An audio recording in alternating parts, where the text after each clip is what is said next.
Hey, you all. Carpetbagger here, coming to you live from the west.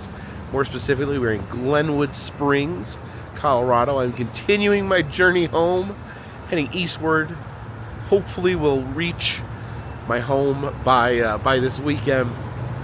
We're running a little bit behind on what I had scheduled as far as time goes getting there, but we'll keep chugging along. There's a few things I want to do along the way. I try to fit those in, but figure we stop here in Glenwood Springs, maybe find a little bit of lunch. What truck was that? Find a little bit of, oh my gosh, traffic just got insane. Maybe find a little bit of lunch here and see what else is here in town. So please follow me.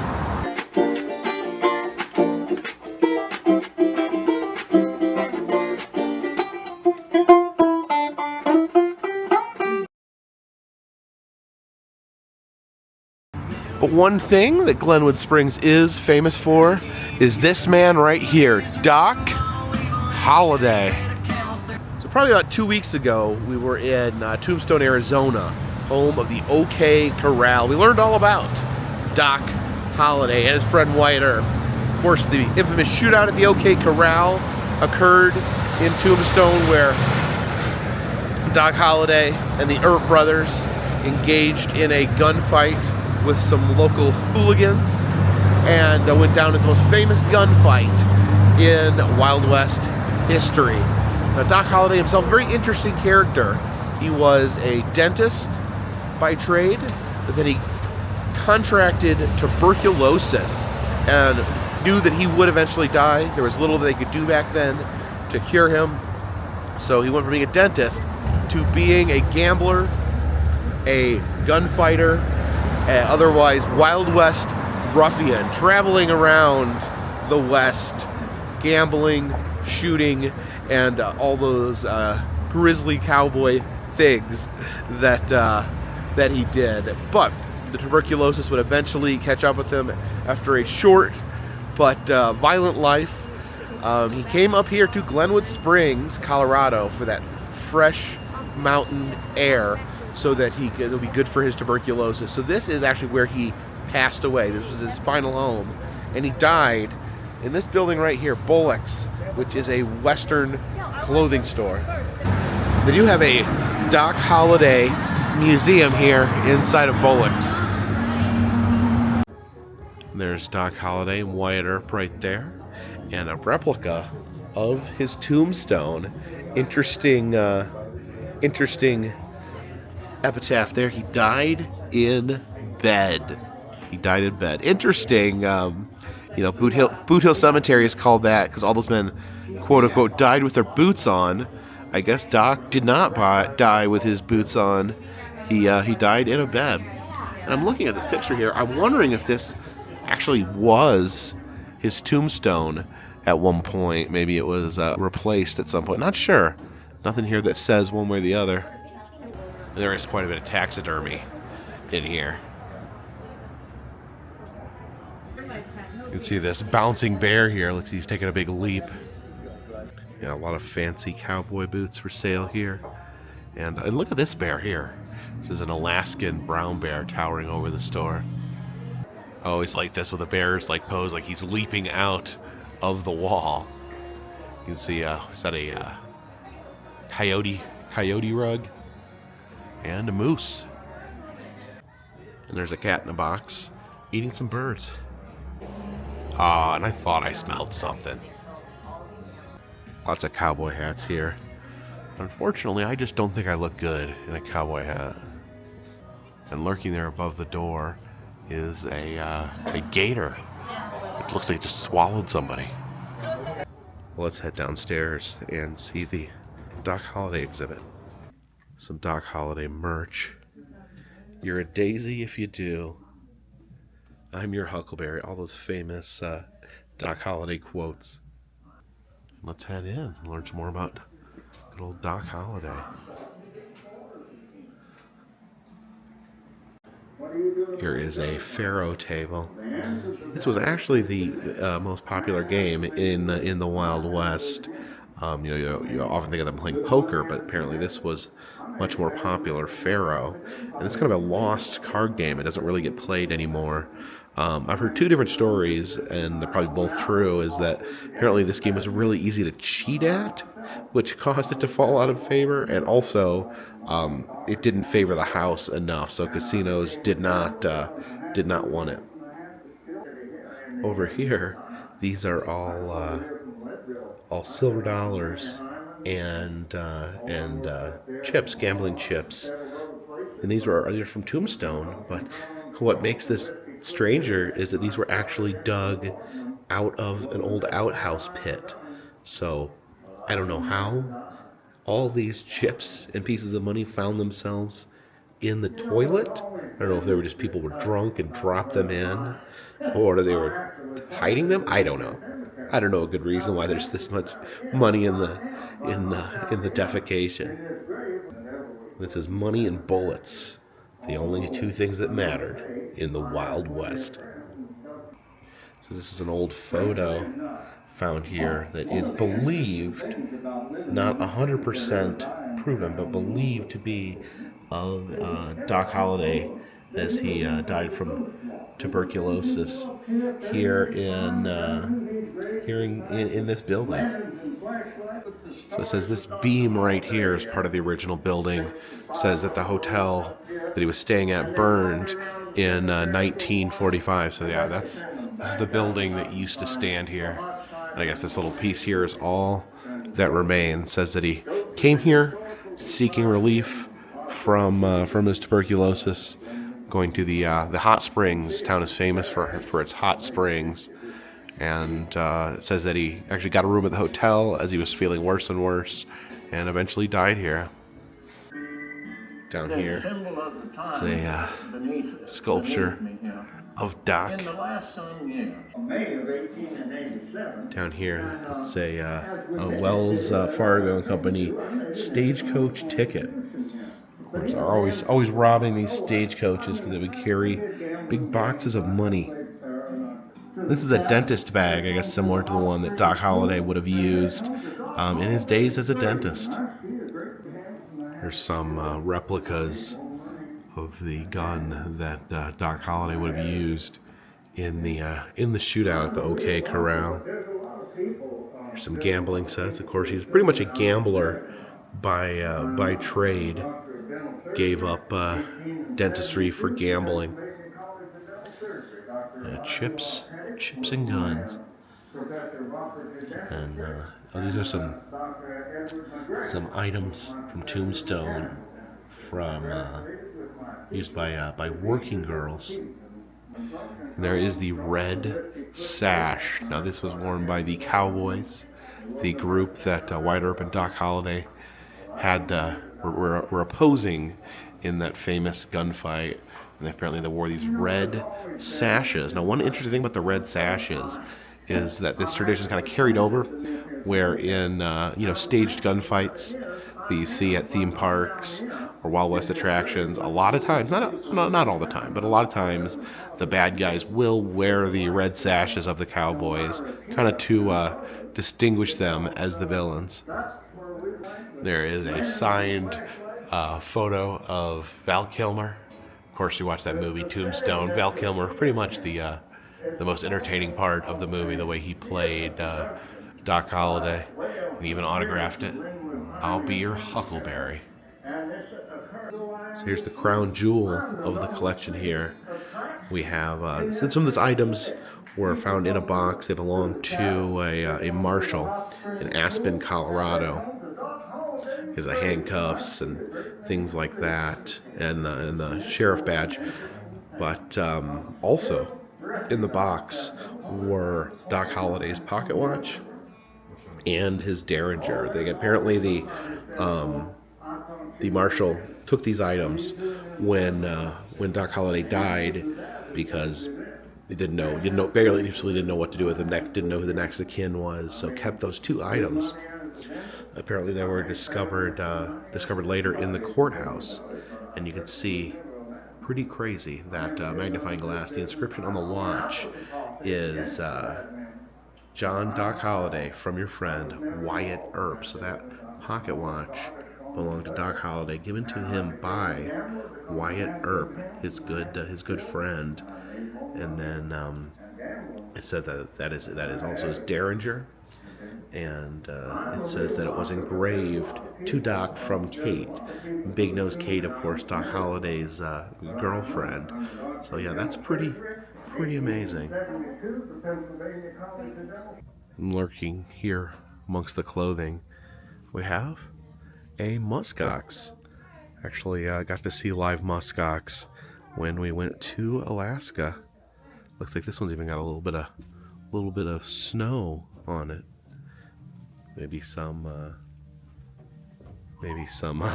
asbestos snow. Another cat box over here. Looks like this cat caught his bird.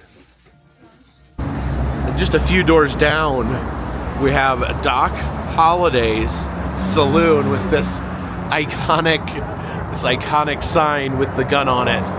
Unfortunately, it doesn't look like the saloon is open today. I ate here last time I was in town, but it does not look like they are either opened today. Maybe they might be opening later this evening.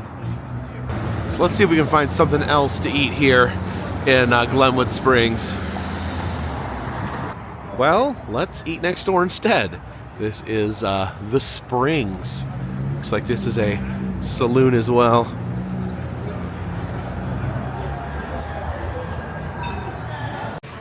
So let's look at the menu here. Looks like a lot of sandwiches and burgers. Let's see if we can find something that looks good. So I ended up getting the New York steak sandwich, and look at that. That looks pretty good there. Looks like it's maybe got some cheese and mushrooms on it, and a medium rare steak, a New York strip. Yummy. Put a little bit of A1 on there. That is absolutely delicious. Yeah, that was a pretty delicious steak sandwich. Always got to keep your eye open for jackalopes. There's Elvis lurking above the bathrooms.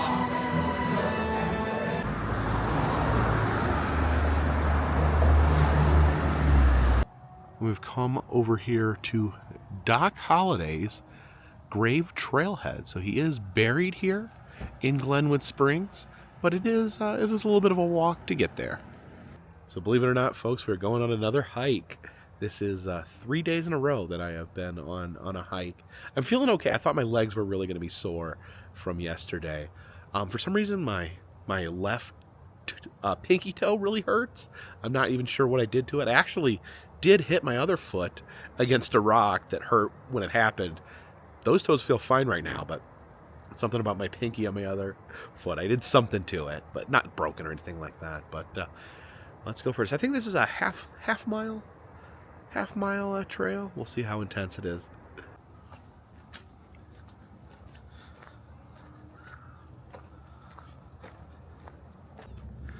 It is a easier hike than the past 2 days. So it is an easier hike than the last 2 days. The ground here is even paved in this section. It is kind of straight up, however, and of course, these higher altitudes, the air is thinner. It's a little, takes your breath away a little bit hiking.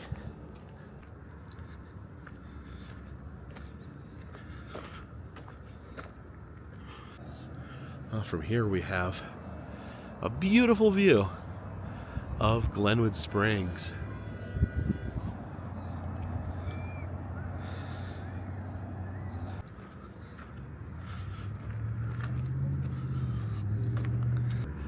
It says throwing objects is prohibited, which I absolutely agree with. You can't have people throwing rocks down at people's houses where their children are playing.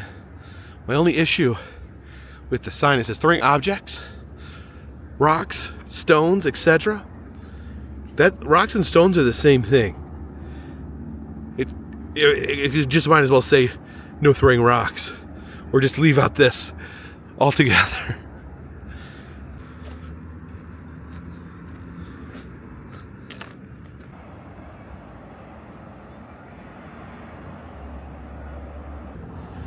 Look at this here. What's this? This tree's covered in ribbons.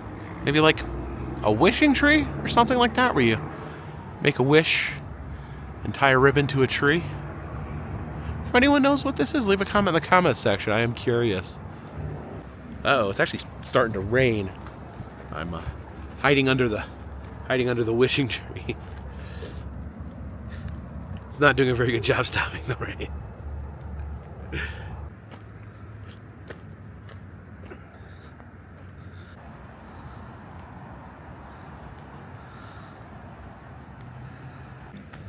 I don't think I've ever been in the rain while it's this sunny out. Look at how sunny it is. It's raining. And we have made it. We have arrived at Glenwood Cemetery. I was wondering if it was going to be hard to find Doc Holliday's grave, but this is a very helpful marker. One interesting thing about the cemetery is some of these bodies are actually moved from the old cemetery, and they actually announced in 1887 that they were moving all the bodies up here on top of the mountain. Apparently they were worried about the bodies being so close to their drinking water, so they moved them up here. And apparently they made this order the day before Doc Holliday died, so he was one of the first people buried here. Yeah, just keep following the helpful signs.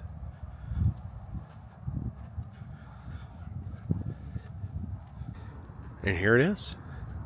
John Henry Holliday, aka Doc Holliday, born August 14th, 1851, died November 8, 1887. And an interesting thing is, this is not his grave. Because right here it says, this is a memorial dedicated to Doc Holliday. He was buried someplace in the cemetery. Yeah, because apparently at the time of him dying, he had almost no money left. I guess maybe he had lost his ability to gamble as his illness got worse. And so he was considered a pauper when he died. So he was buried in an unmarked grave somewhere else in this cemetery. Of course, later, through Wild West literature, through the accounts of Wyatt Earp, who actually lived to the 1920s, Doc Holliday became very famous, but they could not locate his grave. But this is good enough right here, a memorial to Doc Holliday within the cemetery. The stone here is actually not very old. I was reading, this is only erected, I think, in 2004. And the first grave, there's actually been 3 different stones. The first one placed in the 1950s, when Doc Holliday was probably at, one of the heights of his popularity, when Westerns were popular and Western novels were popular. And apparently they removed different tombstones because of vandalism. And this is the most recent one. So I'm strongly assuming that the one we saw at Bullock's actually was a genuine stone that was here. Yeah, you can actually see. If you look closely, you can see the shape of the original stone more in line with the one we saw. So they must have removed that one, put it in Bullock's, and then replaced it with this one in 2004. There's a little information plaque on Doc Holliday. Now this says that the grave, see, there's the grave that we saw earlier that was originally here at Bullock's. It said it was removed because there was actually inscriptions on the back that apparently, I can't read them here because they've been scratched out, but apparently the information on the back was highly inaccurate, so they made the decision to remove it and replace it with another stone. And this is the Hotel Glenwood where he died. That's where Bullock's is now. And yeah, that burned down at some point. So it should be that corner right there is where we entered Bullock's.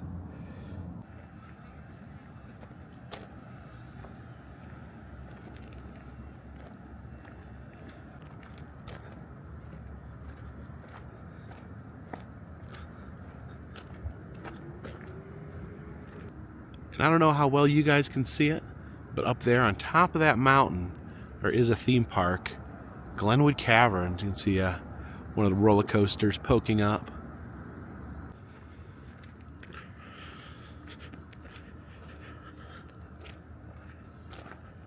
And I would definitely say this was the easiest hike of the past 3 days.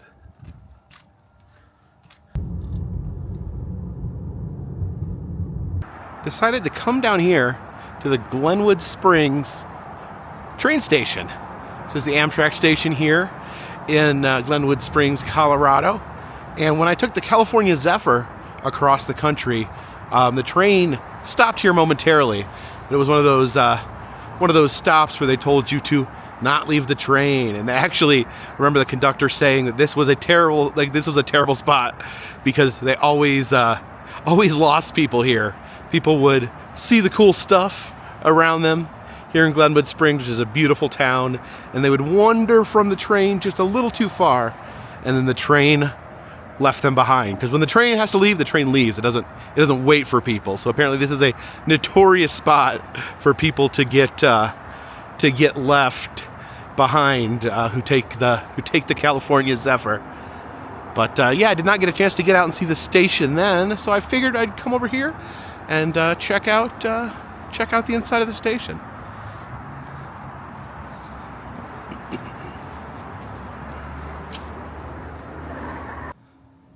Have some old train lanterns here. Some old typewriters. Over here is the ticket booth. And look at this.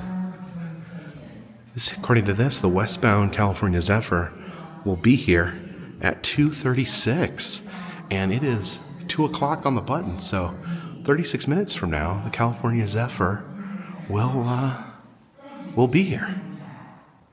So I'm just going to hang out here for 30 minutes at the Glenwood Springs train station, and then our old friend, the California Zephyr, should be rolling up. Oh, here it comes. Oh, that brings back memories. The California Zephyr. From Chicago to almost San Francisco.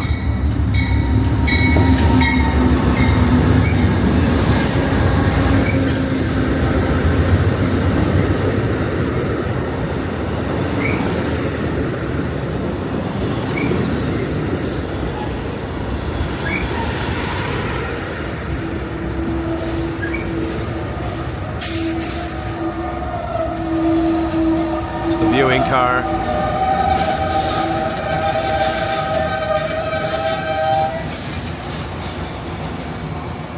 Oh, that train smell brings back memories, brings back good memories.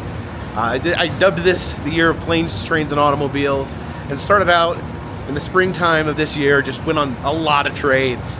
And this was actually the first passenger train I rode cross country, did several cross country train trips. But this was the first, man. And I'll tell you what, this trip, the California Zephyr, this is, I think, Empire Builder's beautiful as well. This is probably the most scenic, beautiful train ride that you will find. You know, drives through the mountains here in Colorado. Man, yeah, I was see the people getting off here. Hopefully, all those people getting off here are staying here. I was actually talking to the station agent here. He confirmed that a lot of people do get off the train and then do not follow directions and end up getting left behind. So yeah, wow, the California Zephyr, definitely wow. Up here above the train station, they have several bars and restaurants. And then there's this little eating area here, a little picnic area, where you can sit and watch the train roll in.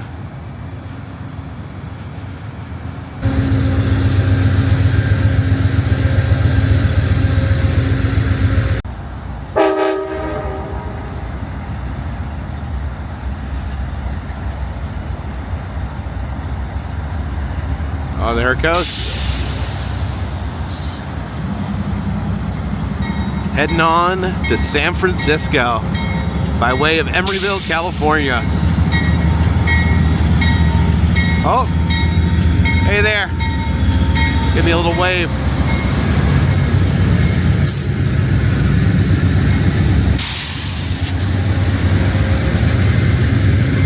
The baggage car.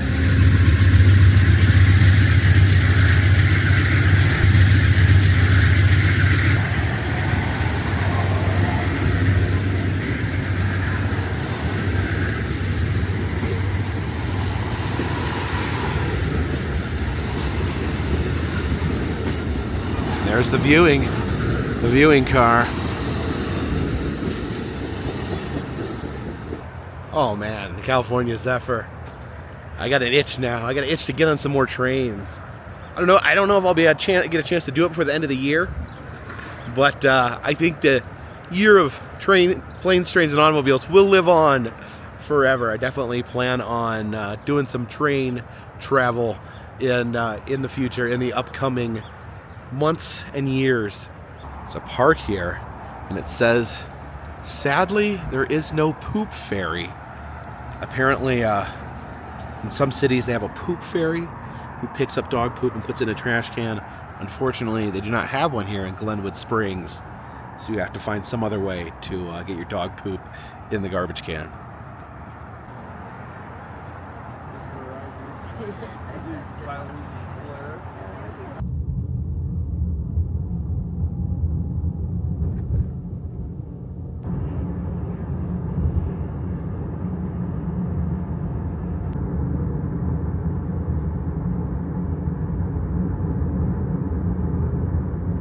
Stopped off here for a moment to enjoy the beautiful Colorado River.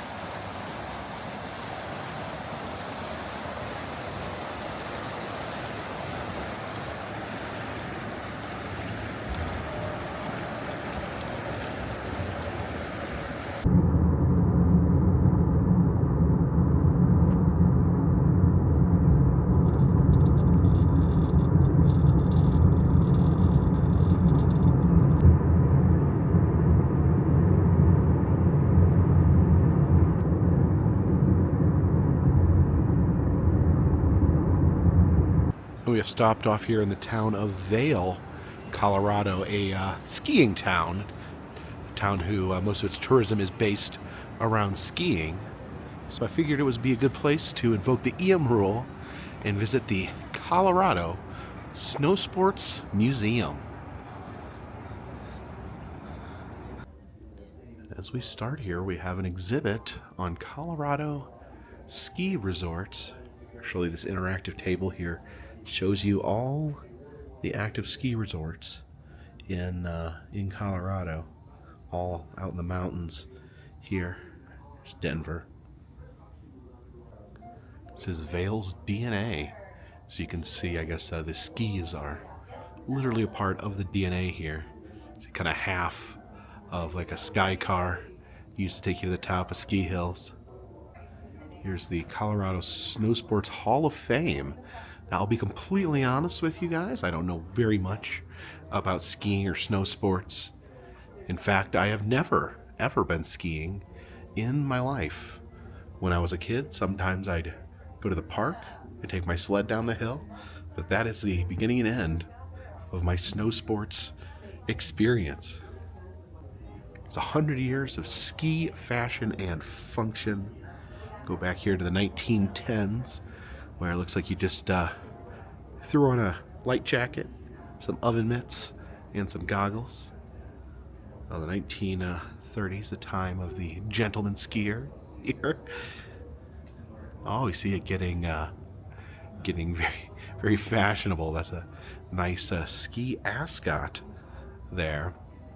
And of course, in modern times, they have the bright colors, so they can recover your body from the snow.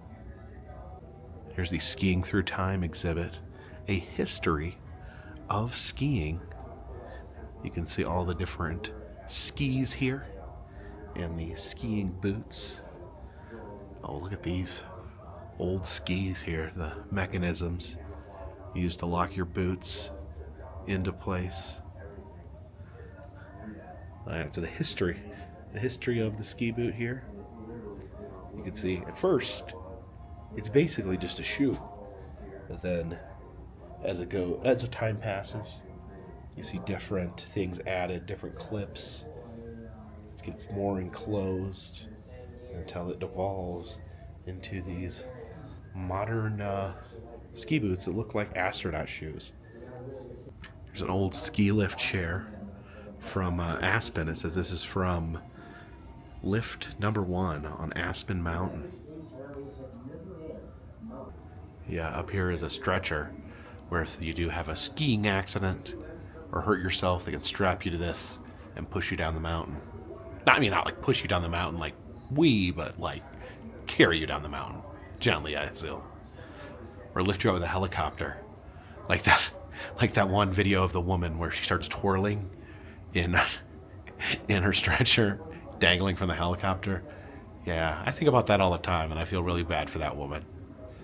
Now, back in the 90s, my dad actually worked at a hotel that was right next to a ski resort, and when we visited my dad, we actually would stay on property there at the hotel. So we were right next to the ski hill, and my dad was always trying to get me and my sister, who did not want to go skiing. I was always trying to get us to go over there, and one time he was like, "You always tell us, let's go skiing, let's go skiing." We're like, no, it's scary.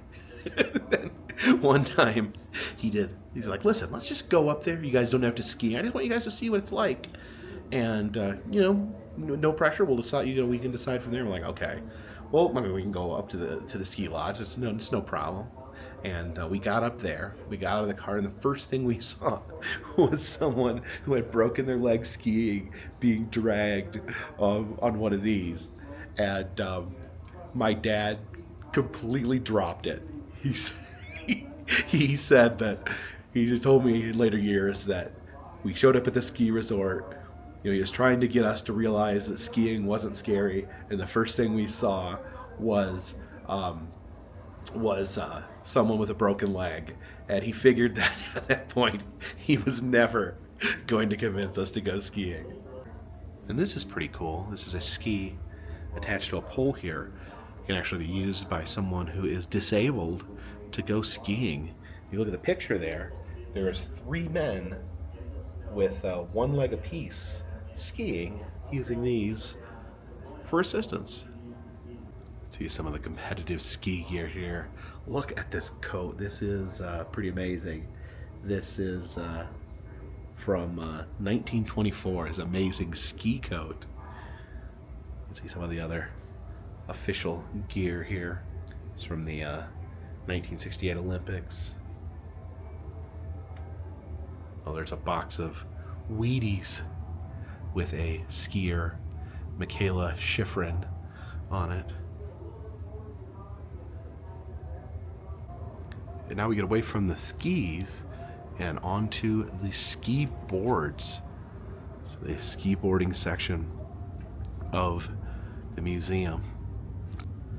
And I think we think of ski boarding as kind of a modern thing, but this is a ski board from 1938. You can see the evolution.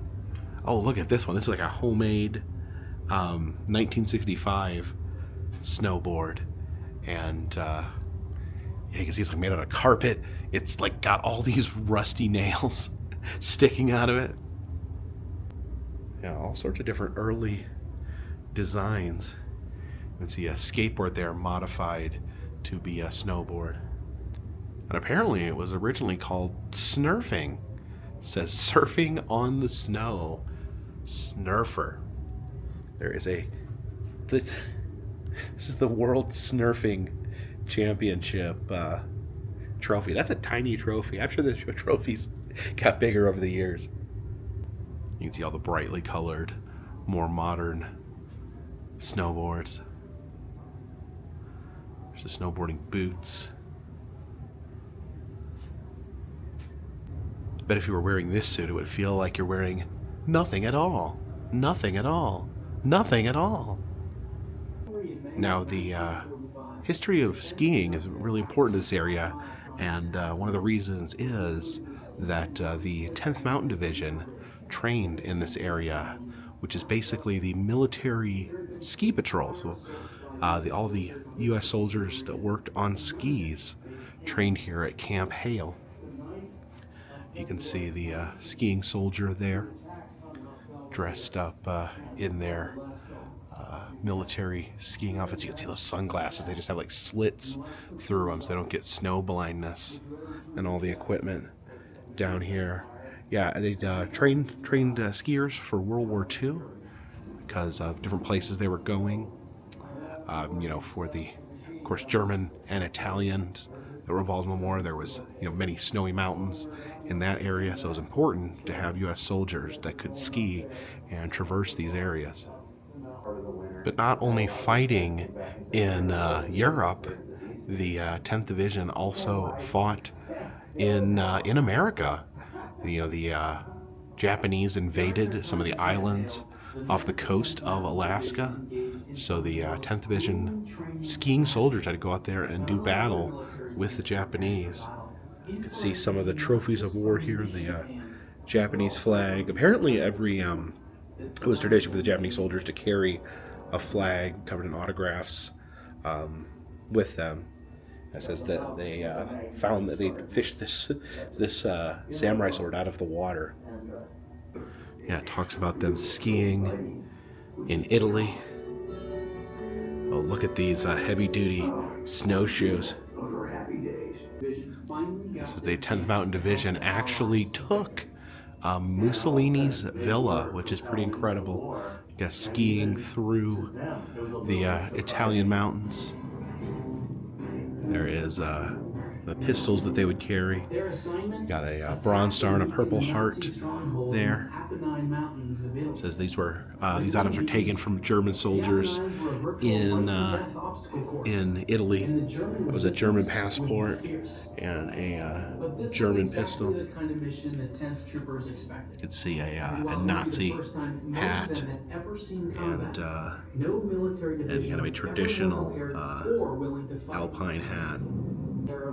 Yeah, you can see that is a medallion with Mussolini on it. And as we exit through the gift shop, you can see the different souvenirs here. You got a skiing bear, a skiing moose, and they do have some merch for the 10th Mountain Division. Their symbol there.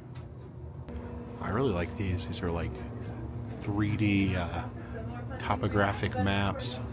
Here's one of the entire state of Colorado. Of course, the west half, all mountains, and then it just suddenly stops right there, flattens out, and turns into Kansas. They have a plethora of Christmas ornaments, skiing themed Christmas ornaments. Of course, skiing and Christmas, I guess, go hand in hand. You can see the skiing nutcracker. And here right in front of the museum, you can look out onto the ski hills themselves. Of course, there's no snow right now, so no one's skiing.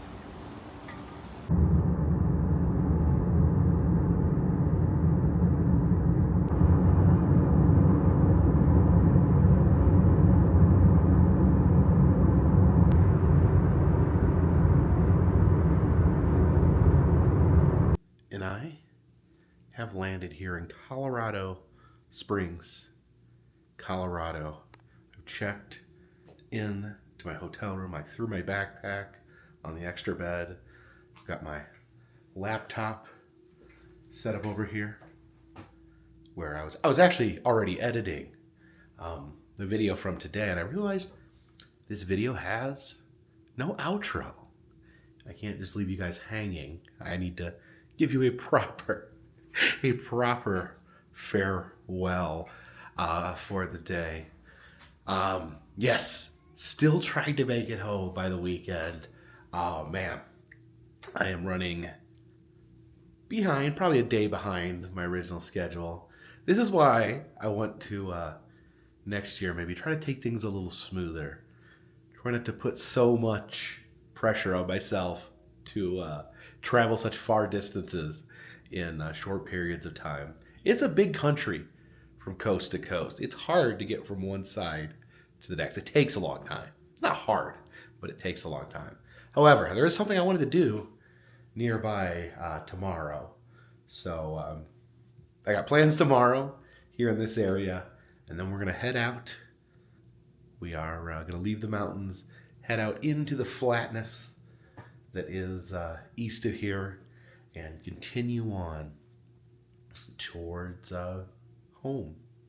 So thank you for coming with me today. What did we learn today? We learned all about Doc Holliday, tuberculosis-riddled, gambling gunfighter that had a nonviolent but peaceful end in a hotel in Colorado. We don't know where he's buried, though.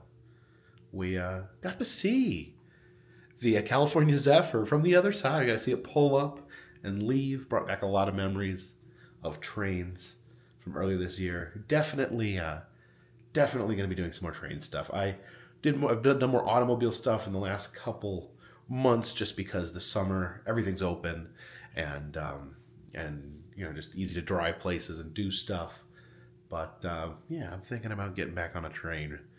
I'm literally the smell of the California Zephyr like brought back fond memories of the train, and I'm like, I need to get back. I need to get back on a train. We also learned about Colorado Snowsports and the fact that here in Colorado, they trained the men that skied their way all the way into Mussolini's living room. So I appreciate you guys joining me for today's adventure. If you like these videos, consider subscribing.